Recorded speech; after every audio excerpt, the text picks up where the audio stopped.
মানুষ কেন নামাজ পড়ে না? এর উত্তরটা খুবই ভয়ঙ্কর।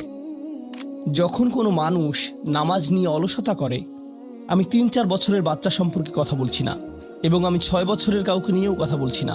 আমি এমন বাচ্চাদের নিয়ে কথা বলছি যারা এখন বুদ্ধিসম্পন্ন। বা আমাকে কেন নামাজ পড়তে হবে? আমার নামাজ আল্লাহর কেন এত দরকার? সুতরাং তোমার নামাজ পড়া আল্লাহর প্রয়োজন নেই। এমনকি তুমি যদি নামাজ পড়ো, আমি পড়তে বলছি এই কারণে, তখন কি করো? নামাজের জন্য কিভাবে নিয়ত করো? তখন আমি 4 রাকাত নামাজ পড়বো, দাঁড়ালাম, কারণ আমার আব্বা বারবার পড়তে বলছেন। আল্লাহু আকবার। এখন এটাই সেই প্রশ্নের উত্তর যে কেন একজন মানুষ নামাজ পড়ে না। যখন কোনো মানুষ নামাজ নিয়ে অলসতা করে, আমি ৩-৪ বছরের বাচ্চা সম্পর্কে কথা বলছি না, এবং আমি ৬ বছরের কাউকে নিয়েও কথা বলছি না। আমি এমন বাচ্চাদের নিয়ে কথা বলছি যারা এখন বুদ্ধিসম্পন্ন। বাবা পুত্র বা কন্যা মিলে একই লেভেলের ভিডিও গেম খেলতে পারে, তারা একই ধরনের টিভি শো দেখতে পারে, তারা এমন একটি লেভেলে পৌঁছে গেছে যে তারা এখন উচ্চ স্তরের বিষয়গুলোও হৃদয়ঙ্গম করতে পারে। আপনার যেসব বিষয়ে আগ্রহ আছে তার কিছু কিছুতে তাদেরও আগ্রহ আছে। টিভিতে আপনি যদি কোনো খেলা দেখেন, তারাও আপনার সাথে দেখে। কিছু কিছু বিষয়ে তারা বুদ্ধিগত দিক থেকে আপনার সমপর্যায়ের। অবশ্যই তারা শিশু, তাদের ব্রেইন এখনো পুরোপুরি পূর্ণতা পায়নি, এখনো কম ক্ষমতা সম্পন্ন, কিন্তু কিছু পর্যায়ে তারা ইতিমধ্যে বুদ্ধিমান সত্তা হয়ে গেছে, এবং এখন তারা নিজস্ব সিদ্ধান্ত নেওয়ার ক্ষমতা প্রদর্শন করছে। তারা নিজের জন্য চিন্তা করতে পারে এবং বুদ্ধিমান প্রশ্ন করতে পারে। অতএব নবীন কিশোর কিশোরীরা, তোমরা যারা শ্রোতাদের মধ্যে বসে আছো, তোমাদের শিশু হিসেবে সম্বোধন করছি না, আমি তোমাদের কিশোর কিশোরী হিসেবে সম্বোধন করছি। মনে করো তোমাদের বাবা তোমাদের সাথে কথা বলছে, বা তোমাদের মা তোমাদের সাথে এই খুতবায় কথা বলছে। আমি ধরে নিচ্ছি যে আমি আমার নিজের সন্তানদের সাথে কথা বলছি এই খুতবায়। আমি মিম্বারে না, আমি বাসায় বসে আমার বাচ্চার সাথে কথা বলছি। তখন আমি কিভাবে তাদেরকে নামাজ পড়তে বলবো? প্রথম যে বিষয়টা বলে আমি কথা শুরু করতে যাচ্ছি তা হলো, প্রিয় সন্তান, এমন একটি সময় ছিল যখন আমি তোমার কথা জানতাম না, তোমার সাথে আমার কোনো সম্পর্ক ছিল না, তোমার কোনো অস্তিত্ব ছিল না, আমি তোমার ব্যাপারে কোনো পরোয়া করতাম না, তোমার কথা কখনো চিন্তা করতাম না, তুমি আমার নিকট কিছুই ছিলে না।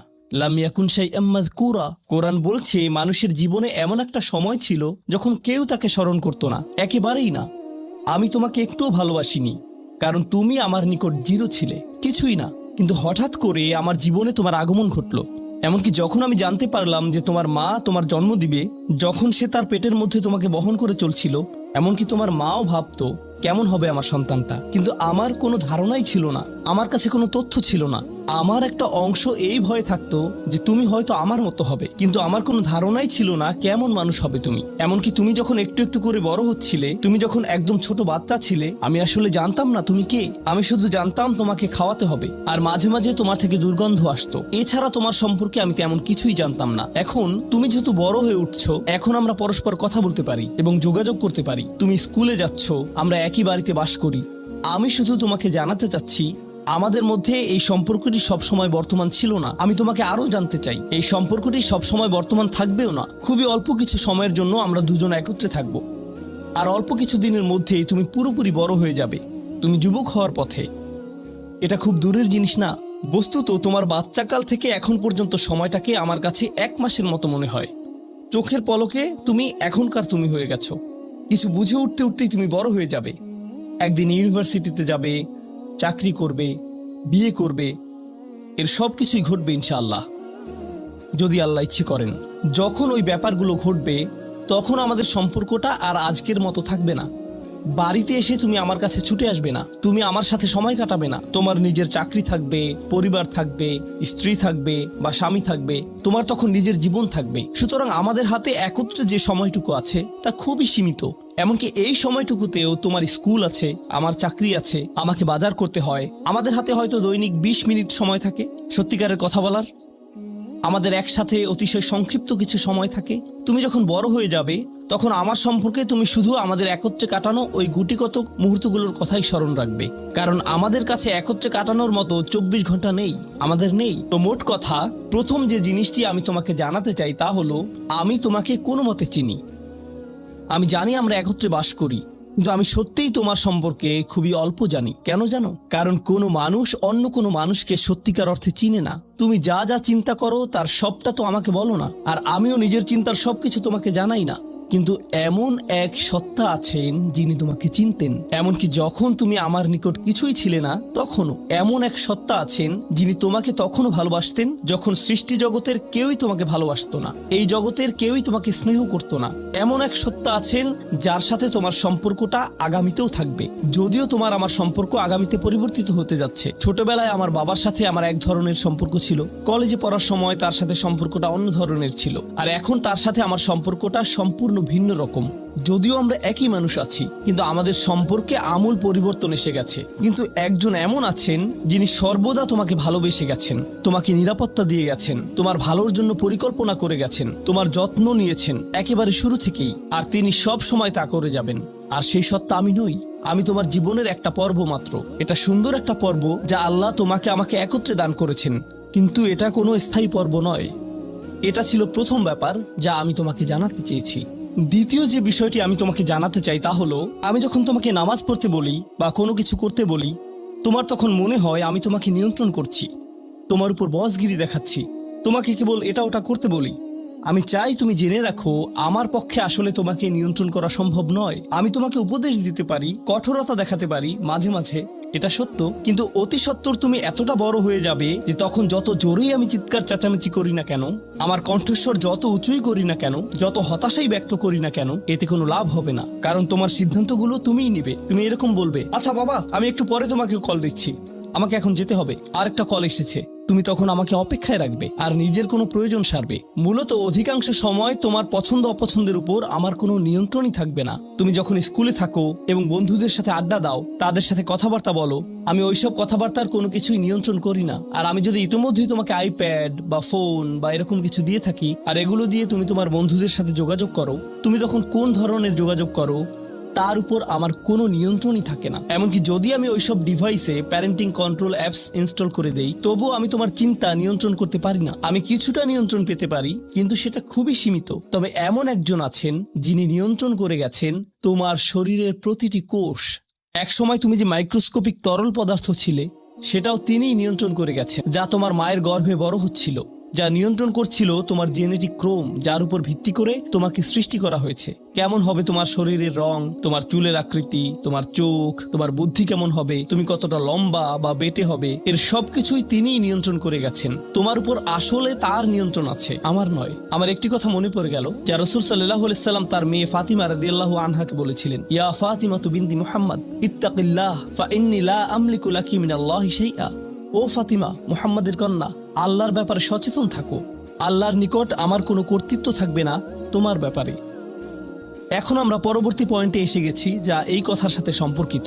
আমার যেহেতু নিয়ন্ত্রণ নেই, সত্য হলো তোমার ব্যাপারে আমি যতই সংরক্ষণশীল হই না কেন, আর আমি চাই যে তুমি ভালো করো, তবুও তোমার ভালো আমি নিয়ন্ত্রণ করি না, আর আমি এর জন্য দায়বদ্ধ নই। আল্লাহ প্রতিটি মানবকে তার নিজের জন্য দায়বদ্ধ করে সৃষ্টি করেছেন। দেখো, তুমি যদি ট্রাফিক আইন লঙ্ঘন করো, যদি একদিন ড্রাইভিং লাইসেন্স পাও এবং এরপর রাস্তায় লাল বাতি উপেক্ষা করে চলে যাও, পরে পুলিশ তোমাকে ধরলো, তখন তো তুমি বলতে পারবে না, আপনি একটু আমার বাবার সাথে কথা বলতে পারবেন না। তোমার নিজেকেই এই পরিস্থিতির মোকাবেলা করতে হবে। তোমার ইউনিভার্সিটি প্রফেসর যখন তোমাকে ফেল মার্ক দিবে, তখন তো বলতে পারবে না, একটু থামুন, আমার মাকে একটু কল দেই। না, তুমি নিজেই এই ফেইলের জন্য দায়ী। আইনের কোর্টে তোমার কাজের জন্য তুমি দায়ী, ইউনিভার্সিটিতে তোমার পাস ফেইলের জন্য তুমি দায়ী, তোমার চাকরিতে তুমি তোমার জন্য দায়বদ্ধ, তোমার স্বাস্থ্যের ক্ষেত্রে তুমি কি আহার করো তুমি তোমার জন্য দায়বদ্ধ। নিজেকে যে কোনো বিপদে ফেললে এবং নিজের কোনো ক্ষতি করলে তুমি দায়বদ্ধ তোমার জন্য। তোমার বয়স যত বাড়বে, তোমার স্বাধীনতা যত বাড়বে, তোমার দায়বদ্ধতাও তত বৃদ্ধি পাবে। কেউ তোমাকে নিয়ন্ত্রণ করবে না এবং তোমার কাজের জন্য অন্য কেউ দায়ী হবে না। লা তাজিরু ওয়াজিরাতুন উযরা উখরা, কোনো ভার বহনকারী অন্যের ভার বহন করবে না। আমি আসলে তোমার জন্য দায়ী নই। আর শেষ বিচারের দিন আমরা প্রত্যেকে সম্পূর্ণ একাকী আল্লাহর সামনে উপস্থিত হব। এখন এই দুনিয়াতে আমরা একসাথে একত্রে বসবাস করছি, আমরা একই পরিবারের সদস্য, আমরা কোলাকুলি করি, আমি আমৃত্যু তোমাকে ভালোবাসি, আমি সর্বদা তোমাকে নিয়ে চিন্তা করি। কিন্তু সামনে এমন একটা দিন আসছে যেদিন আমরা আমাদের সমগ্র অস্তিত্বের সবচেয়ে নিঃসঙ্গ সময় পার করব। বস্তুত শেষ বিচারের দিন তুমি যদি আমার কাছে দৌড়ে আসো, এমন হতে পারে যে আমি তোমার থেকে দৌড়ে পালাবো। তোমাকে চিনি না আমি, দূর হও আমার কাছ থেকে। আমি এখন আমার হিসেব নিয়ে চিন্তিত, কারণ তোমার সাথে আমার সম্পর্কটি ছিল সামান্য কয়েকটি ক্ষুদ্র সেকেন্ডের জন্য। আল্লাহর সাথে সম্পর্কের তুলনায় যে সম্পর্কটি আরো অনেক বড়। অনেক বেশি পুরনো, আর ওটা থাকবে আরো বেশি সময় ধরে। আমাকে এখন ওই সম্পর্কটা নিয়ে ডিল করতে হবে শেষ বিচারের দিন। অতএব আমাদের এই সম্পর্কটি ইয়াউমা ইয়াফিরুল মারউ মিন আখিহি ওয়া উম্মিহি ওয়া আবিহি, এই ধরনের সব আয়াত। লোকটি পালাবে তার মা থেকে, তার বাবা থেকে, তার ছেলে মেয়েদের থেকে, তার ভাই বোনদের থেকে, তার স্ত্রী বা স্বামী থেকে। কেউ কেউ ভাবছেন স্ত্রী থেকে পালানো, এটা তো আমি বর্তমানেও করি। তো পরবর্তী যে বিষয়টি আমি তোমাকে জানাতে চাই তা হলো, আমি তোমার কাছ থেকে সম্মান অনুভব করতে চাই, ঠিক যেভাবে তুমিও আমার প্রদত্ত যত্ন অনুভব করতে চাও। তুমি যখন কাউকে ভালোবাসো তখন কেমন যেন তার কাছে তোমার একটা চাহিদা তৈরি হয়। আমার নিকট তোমার চাহিদা হলো বাসার সমস্ত প্রয়োজন ঠিকমতো মেটানো হচ্ছে তো, আমার দায় দায়িত্বের অন্তর্ভুক্ত।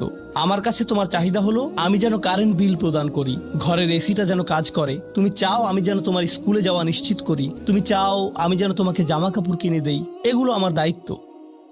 আর আমি চাই তুমি যেন আমাকে কিছুটা সম্মান প্রদর্শন করো এবং শ্রদ্ধা দেখাও এবং আমার কথা শোনো। এগুলো তো সবাই বুঝে, কিন্তু আল্লাহর সাথে তোমার সম্পর্কটা অন্যরকম। তার কাছ থেকে তোমার অনেক কিছু দরকার, কিন্তু তোমার কাছ থেকে তার কোনো কিছুরই দরকার নেই।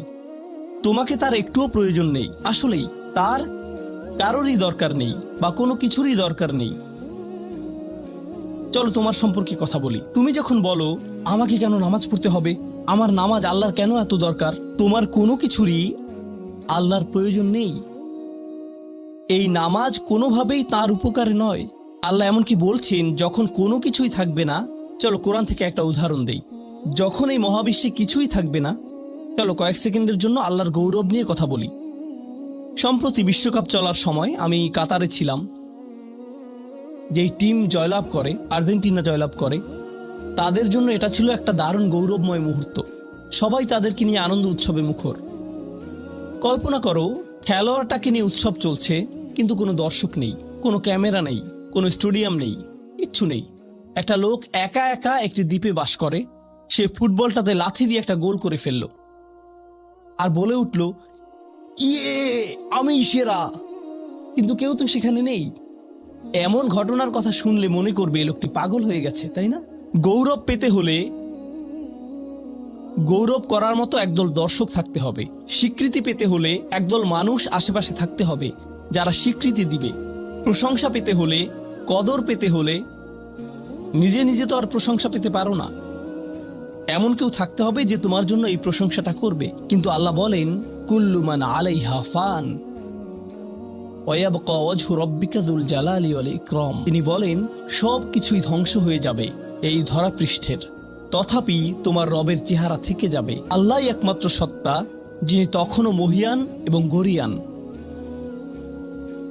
এমনকি যখন তার প্রশংসা এবং গৌরব বর্ণনা করার কেউ থাকবে না। অন্য যে কারো ক্ষেত্রে কাউকে না কাউকে এটা করে দিতে হয়। তাই আল্লাহর প্রয়োজন নেই আমার নামাজের, আমার হালাল মুরগি খাওয়া আল্লাহর প্রয়োজন নেই, আমার মন্দ বলা থেকে বিরত থাকাও আল্লাহর প্রয়োজন নেই। তাই নিজের মাথা থেকে এই চিন্তা দূর করে দাও যে নামাজ পড়ার মাধ্যমে তুমি কোনোভাবে অন্য কারো উপকার করছো। আল্লাহ এমনকি বলছেন, ইয়ামুন্নুনা আলাইকা আন আসলামু, তারা মনে করে তারা ইসলাম গ্রহণ করে তোমাকে ধন্য করেছে। লা তামুন্নু আলাইয়া ইসলামাকুম, আমাকে বলতে এসো না যে তোমার ইসলামের মাধ্যমে তুমি কোনোভাবে আমার উপকার করেছো। বালিল্লাহু ইয়ামুন্নু আলাইকুম, বরং আল্লাহই তোমাদের প্রতি অনুগ্রহ করেছেন। এখন পরবর্তী বিষয়, আচ্ছা কেউ একজন নামাজ পড়ে না কেন? আমি তোমার সম্পর্কে বলছি না, আমার প্রিয় ছেলে বা প্রিয় মেয়ে। শুধু প্রশ্নটি নিয়ে চিন্তা করো যে মানুষ কেন নামাজ পড়ে না। এর অনেকগুলো উত্তর থাকতে পারে, আর এই প্রশ্নের উত্তর আল্লাহর কাছেও আছে। উত্তরটা খুবই ভয়ঙ্কর। এই উত্তরটি আমি খুতবার শুরুতে পড়েছি। তিনি বলেন, ফালা সাদ্দাকা ওয়ালা সাল্লা ওয়ালাকিন কাযযাবা ওয়া তাওয়াল্লা। সে আসলে সত্য গ্রহণ করেনি এবং সে নামাজও পড়েনি। তিনি কাফের সম্পর্কে বলছিলেন। তিনি দুইটা জিনিস বলেছেন, এই লোকটি সত্য গ্রহণ করেনি এবং নামাজও পড়েনি। কথাটা ভাবনার উদ্রেক করে। যদি বলা হয় সে সত্য গ্রহণ করেনি, আমার আশা হলো তিনি বলবেন লা সাদ্দাকা ওয়ালা আমানা, কিন্তু তিনি বলছেন লা সাল্লা। এর মানে হলো আল্লাহর সত্য গ্রহণ করার ব্যাপারে তোমার অন্তরে কিছু একটা মিসিং আছে। না না না, বাচ্চাটা বলে আমি আল্লাহকে বিশ্বাস করি, আমি মুসলিম। হ্যাঁ, তুমি এখানে মুসলিম, তোমার মাথায়। কিন্তু এই সত্য তো শুধু তোমার মাথার জন্য না, এই সত্য তোমার অন্তরের জন্য। তুমি এখনো অনুভব করছো না যে ব্যাপারটা কেমন সিরিয়াস। তুমি এখনো উপলব্ধি করছো না যে এটা কি। মাঝে মাঝে কোনো বিষয় তুমি জানো হয়তো, কিন্তু এই নিয়ে চিন্তা করা থেকে পালিয়ে বেড়াও। এটা সত্য, তুমি জানো বিষয়টা কিন্তু চিন্তা করতে চাও না। আর তাই এটা যেহেতু মিসিং, ঠিক এই কারণে আমি সহজেই নামাজের কথা ভুলে যাই কখনো কখনো, এবং তুমিও ভুলে যাও কখনো কখনো। এমনটা ঘটে কারণ আমাদের অন্তর কিছুটা বিভ্রান্ত হয়ে পড়ে। দিনের এই সত্যতা, আল্লাহকে সেই সত্যটা, সেই অকাট্য সত্যটা আমাদের মস্তিষ্কের পেছনের কোনো একটা সেলফে গিয়ে পড়ে থাকে। আমরা অন্য কিছুতে ব্যস্ত হয়ে পড়ি এবং এই নিয়ে আর চিন্তা করি না। আল্লাহ এটাই বলেছেন। সুতরাং তোমার নামাজ পড়া আল্লাহর প্রয়োজন নেই। এমনকি তুমি যদি নামাজ পড়ো, আমি পড়তে বলছি এই কারণে, তখন কি করো? নামাজের জন্য কিভাবে নিয়ত করো? তখন আমি 4 রাকাত নামাজ পড়বো, দাঁড়ালাম, কারণ আমার আব্বা বারবার পড়তে বলছেন। আল্লাহু আকবার। নবী সাল্লাল্লাহু আলাইহি সাল্লাম আমাদের বলেছেন, নিয়ত সঠিক না হলে কাজের কোনো মূল্য থাকে না। ইন্নামাল আমালু বিন্নিয়াহ, ইন্নামাল আমালু বিন্নিয়াত। এমনকি যদি তুমি কাজটা করেও থাকো কিন্তু তোমার নিয়ত ছিল আমি শুধু তোমাকে বিরক্ত করি, এটাই তোমার নিয়ত, তখন এই নামাজ আমার যেমন কোনো উপকার করবে না, ঠিক তেমনি তোমারও কোনো উপকার করবে না। তোমার সত্যিকারের আন্তরিক নামাজ থেকে একমাত্র যে উপকৃত হবে সে হলো তুমি নিজে। এখন এটাই সেই প্রশ্নের উত্তর যে কেন একজন মানুষ নামাজ পড়ে না। আরো 2টা কথা তোমার সম্পর্কে বলতে চাই। তার মাঝে একটা হলো নামাজ পড়ার উদ্দেশ্য কি, কোন কারণে পড়ব। কারণ তুমি হয়তো ভাবছো নামাজ পড়ার উদ্দেশ্য হলো তুমি যেন জাহান্নামে না জ্বলো। নামাজ পড়ার উদ্দেশ্য হলো তুমি যদি নামাজ না পড়ো আল্লাহ তোমাকে ঘৃণা করবেন। নামাজ পড়ার উদ্দেশ্য হলো তুমি যদি নামাজ না পড়ো তুমি শাস্তি পাবে, অথবা তুমি আর মুসলিমই থাকবে না, ফেরেশতারা তোমাকে অভিশাপ দিবে। সমস্ত নেতিবাচক বিষয়। আল্লাহ ওই সমস্ত উদ্দেশ্যের কথা উল্লেখ করেননি। নেতিবাচক কিছু থেকে মুক্তি পাওয়া নামাজের মূল উদ্দেশ্য নয়। নামাজের মূল উদ্দেশ্য হলো ইতিবাচক কিছুর দিকে ছুটে চলা, এটাই নামাজের উদ্দেশ্য। এমন 2 ছাত্রের মধ্যে পার্থক্য জানো? একজন লেখাপড়া করে যেন সে ফেল না করে, আর অন্যজন লেখাপড়া করে কারণ সে ওই সাবজেক্টটা পড়তে ভালোবাসে। একজন ছাত্র পড়ালেখা করছে পজিটিভ কিছুর জন্য, আর অন্যজন পড়ালেখা করছে কারণ সে এমন কিছু থেকে বাঁচতে চাচ্ছে যা নেগেটিভ। একজন কর্মচারী তার চাকরিটাকে দারুণ ভালোবাসে, আর অন্য একজন কর্মচারী শুধু চায় সে যেন চাকরিটা না হারায়। তারা একই চাকরি করছে, একেবারে অভিন্ন চাকরি, কিন্তু একজন চাকরিটা করতে পেরে কি যে খুশি, কত যে আনন্দ তার, আর অন্যজন খুবই হতাশ, সবসময় মনমরা ভাব। কেন? কারণ তাদের একজন এটা করছে ক্ষতিকর কিছু থেকে মুক্তি পাওয়ার জন্য, আর অপরজন এটা করছে উপকারী কিছুর দিকে ছুটে চলার জন্য। আল্লাহ কোরআনে যখন আমাকে নামাজ সম্পর্কে বলেছেন যে কেন আমাদের নামাজ পড়া দরকার, তিনি মূসা আলাইহিস সালামকে এই উত্তরটা বলে দিয়েছেন যখন তিনি তার সাথে সাক্ষাৎ করেছিলেন। তিনি বলেছেন, আকিমিস সলাতা লিযিকরি, আর আমাকে স্মরণ করার উদ্দেশ্যে নামাজ কায়েম করো। তোমার নামাজ ঠিক রাখো যেন তুমি তোমার রবকে স্মরণ করতে পারো। আমি তোমাকে ইতিমধ্যে বলেছি যে তোমার আমার সম্পর্কটা খুবই সীমিত, কিন্তু তোমার সাথে আল্লাহর সম্পর্কটা অনেক আগে থেকে শুরু হয়েছিল,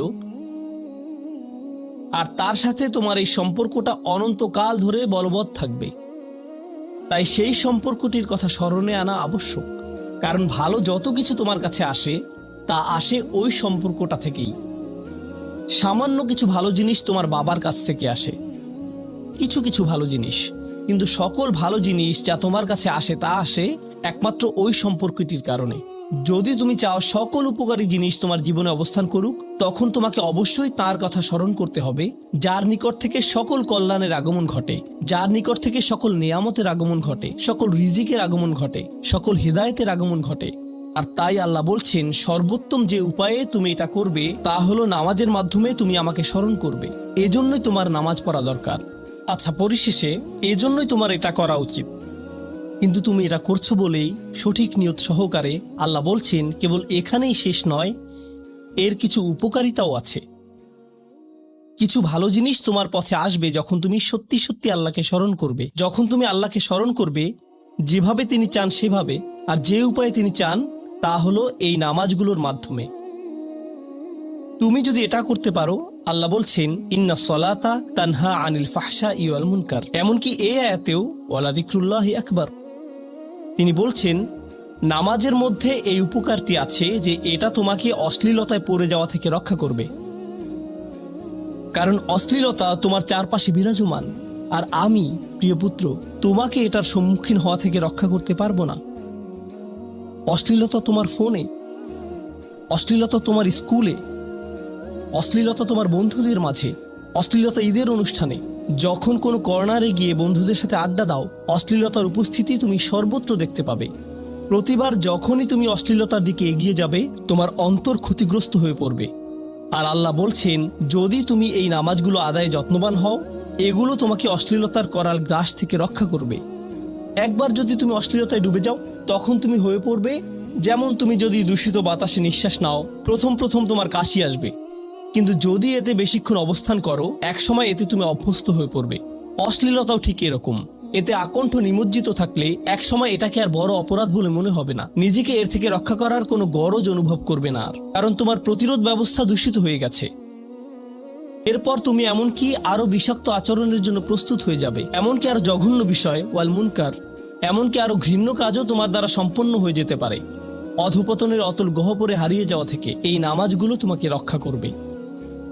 এই জন্যই তোমার নামাজ পড়া দরকার, এই সমস্ত কারণেই তোমার নামাজ পড়া প্রয়োজন। আমি বলেছি এই জন্য না, এই সমগ্র ভ্রমণের শেষে সিদ্ধান্তটা সম্পূর্ণরূপে তোমার।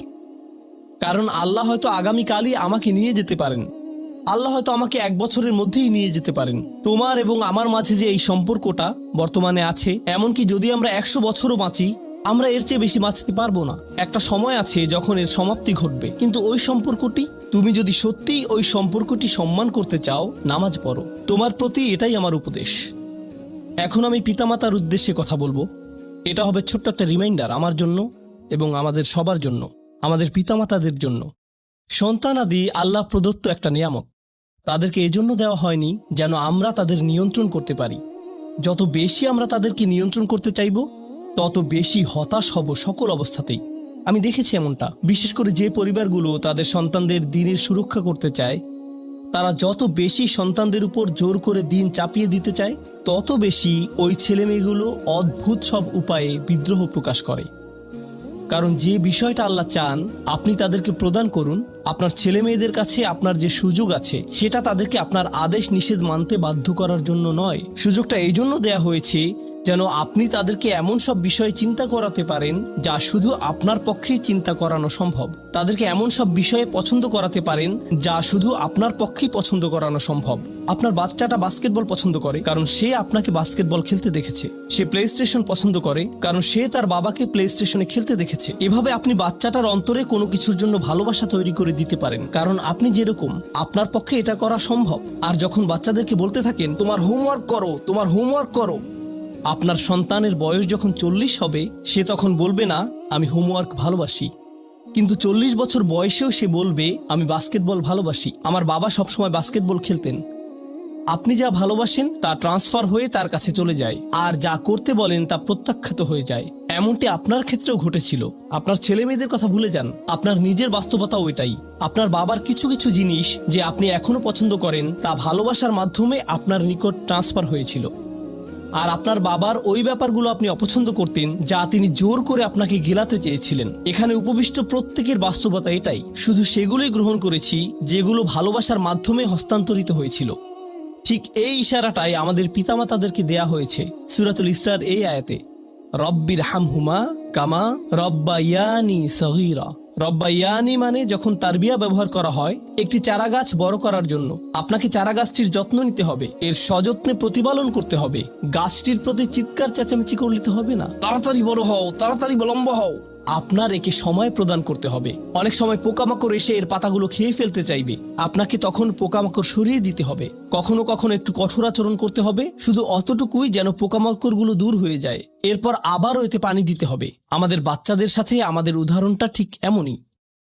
ঠিক এই কারণেই আমরা আমাদের মাতা পিতার জন্য এই দোয়াটা করি। আমি দোয়া করছি আল্লাহ যেন আমাদের সন্তানদেরকে হেদায়েত দান করেন, যা শুধু তার পক্ষেই দেয়া সম্ভব। দোয়া করছি আল্লাহ তাদের অন্তরে ইস্তিকামা প্রদান করুন, যেন তারা তাদের জীবনের সঠিক সিদ্ধান্ত নিতে পারে। আরও দোয়া করছি আল্লাহ তাদেরকে ইব্রাহিম আলাইহিস সালামের দোয়ার মতো করুন, যা তিনি আমাদের সবার জন্য করেছিলেন, রব্বি জাআলনি মুকিমাস সলাতি ওয়া মিন যুররিয়াতি। হে আমার রব, আমাকে সালাত কায়েমকারী বানান এবং আমার বংশধরদের মধ্য থেকেও। আল্লাহ তাআলা এখানে উপস্থিত পিতামাতাদেরকে, আমাকে সহ সবাইকে এমন দৃষ্টান্তে পরিণত করুন যে আল্লাহকে ভালোবাসে এবং যে নামাজকে নামাজকে ভালোবাসে, যেন আমাদের ছেলেমেয়েরা নামাজের প্রেমে পড়ে যায় আমরা যেভাবে নামাজকে ভালোবাসি তা দেখে। বারাকাল্লাহু লি ওয়া লাকুম ফিল কুরআনিল হাকিম ওয়া নাফা'নি ওয়া ইয়্যাকুম বিল আয়াতি ওয়াজ যিকরিল হাকিম।